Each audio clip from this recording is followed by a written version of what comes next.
نحمدہ و نصلی علی رسولہ الکریم اما بعد فاعوذ باللہ من الشیطان الرجیم بسم اللہ الرحمن الرحیم۔ میرے بھائیوں، میں نے آپ کو پچھلی ویڈیو میں بتایا تھا کہ اگلی ویڈیو میں انشاءاللہ حضرت عبید اللہ بن ہاشم اور حضرت عبید اللہ بن عباس اور حضرت ہاشم رحمۃ اللہ علیہ ان کے بارے میں کہ ان کی سخاوت کے بارے میں ان کے قصے جو مشہور ہیں وہ آپ کو بتائیں گے۔ تو آج ہم اپنی ویڈیو کو شروع کرتے ہیں نبی پاک صلی اللہ علیہ وسلم کے فرمان مبارک سے۔ میرے آقا نے فرمایا عن ابی ہریرہ رضی اللہ تعالیٰ عنہ قال قال رسول اللہ صلی اللہ علیہ وسلم لا یجتمع الشح والایمان فی قلب عبد ابدا، کہ میرے پیارے پیغمبر نے فرمایا کہ لا یجتمع، اللہ رب العزت جمع نہیں کرتے، الشح بخل کو، والایمان اور ایمان کو، یعنی بخل اور ایمان فی قلب عبد ابدا، کبھی بھی ایک آدمی کے دل میں یہ دونوں چیزیں جمع نہیں ہو سکتی۔ اس لیے میرے بھائیوں، خدارا بخیل نہ بنو بلکہ ایمان والے بنو، بخیل نہ بنو بلکہ سخی بنو۔ تو اس لیے آج آپ کو ہم حضرت عبید اللہ بن عباس رضی اللہ تعالیٰ عنہ کا واقعہ سناتے ہیں۔ حضرت عبید اللہ بن عباس رضی اللہ تعالیٰ عنہ حضرت عباس کے بیٹے ہیں۔ فرمایا یہ بہت بڑے سخی تھے، عرب کے اندر مشہور جو سخی گزرے ہیں ان میں ایک نام عبید اللہ بن عباس رضی اللہ تعالیٰ عنہ کا بھی ہے۔ یہ ایسے سخی تھے کہ جو کچھ بھی پاس ہوتا تھا وقت پہ یہ اللہ کے راستے میں خرچ کر دیتے تھے، دوسرے وقت کی پرواہ نہیں کرتے تھے۔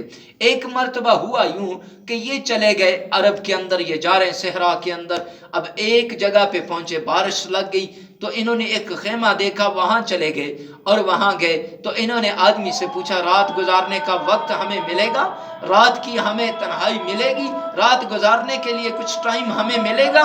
لیکن اس نے بتایا کہ ہاں میں دے دوں گا آپ کو رات گزارنے کا وقت۔ تو پھر حضرت عبید اللہ بن عباس رضی اللہ تعالیٰ عنہ نے رات گزاری، تو اب اس نے رات کو اونٹ ذبح کر دیا۔ تو اب انہوں نے دیکھا کہ اونٹ ذبح کر رہا ہے، پوچھا ارے اللہ کے بندے ایک بکری ذبح کر دیتے، ایک بکرا ذبح کر دیتے، اتنا بڑا اونٹ ذبح کیا؟ تو انہوں نے کہا نہیں، ہم مہمان نوازی کرتے ہیں، اللہ کے حبیب کا فرمان ہے کہ انفق علیک، جو خرچ کرے گا اللہ اس پر خرچ کرے گا۔ اس فرمان مبارک کو ہم اپنے سینے سے لگائے ہوئے ہیں، اس لیے ہم مہمانوں کے اوپر خرچ کرتے ہیں۔ تو اب دوسرے دن ہوا یوں کہ بارش نہ رکی اور دوسرے دن بھی ان کو وہیں ٹھہرنا پڑا۔ اب دوسرے دن بھی اس نے اپنا اونٹ ذبح کیا، تو پھر تیسرے دن بھی، اب کرتے کرتے 7 دن گزر گئے اور 7 دن لگاتار یہ اونٹ ذبح کرتا اور تازہ گوشت ان کو کھلاتا۔ انہوں نے کہا بھائی ارے پہلے دن جو گوشت تو نے اونٹ ذبح کیا تھا وہ تو بچا ہوا ہے، وہ کھلا دیتے۔ تو انہوں نے آگے سے جواب دیا کہ میں کبھی کسی مہمان کو باسی گوشت نہیں کھلاتا، اللہ نے مجھے دیا ہے، میں اللہ کے راستے میں خرچ کرتا ہوں۔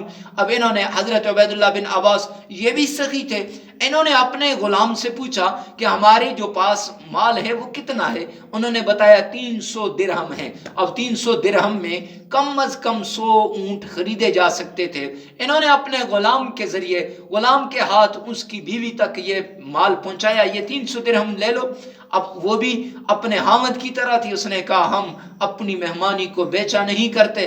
تو پھر دوبارہ آئے، انہوں نے آ کے حضرت عبید اللہ بن عباس کو بتایا کہ وہ نہیں لیتے، کہا ان کے دروازے پہ رکھ کے آ جاؤ۔ اب دروازے پہ رکھا اور یہ دونوں چل پڑے۔ جب یہ جانے لگے پیچھے دیکھا وہ بدو آوازیں دے رہا ہے، او اللہ والو رک جاؤ رک جاؤ۔ اب یہ رک گئے، پیچھے مڑ کے دیکھا کہ اس کے ہاتھ میں وہی اشرفیوں سے بڑا تھیلا پکڑا ہوا ہے اور بھاگ رہا ہے۔ آیا قریب اور کہا اللہ کے بندو تم میری مہمانی کو بیچنا چاہتے ہو، خریدنا چاہتے ہو؟ نہیں نہیں، میں مہمانی کو بیچنا نہیں چاہتا، یہ لے لو اپنے پیسے۔ حضرت عبید اللہ بن عباس نے فرمایا ہم بھی اللہ کے نبی کے خاندان میں سے ہیں، تو میرے بھائیو ہم بھی اہل بیت میں سے ہیں، تو ہم واپس نہیں لیتے۔ اس نے کہا نہیں نہیں، خدا کے لیے لے لو، میں نے اپنی مہمانی کو آج تک نہیں بیچا. فرمایا جب اس نے میرے عبید اللہ بن عباس رضی اللہ تعالیٰ عنہ فرماتے ہیں مجھے دیا تو میری آنکھوں میں آنسو آ گئے کہ اللہ کے حبیب پہ جان کو نچھاور کرنے والے اب بھی موجود ہیں، اللہ کے حبیب کی ماننے والے اب بھی موجود ہیں، اور اپنا سب کچھ اللہ کے راستے میں قربان کرنے والے موجود. تو میرے بھائیو یہ سخاوت کا ایک اور داستان تھی. اگلی ویڈیو میں انشاءاللہ ہم آپ کو حضرت ہاشم رحمۃ اللہ علیہ کے بارے میں بتائیں گے. نہیں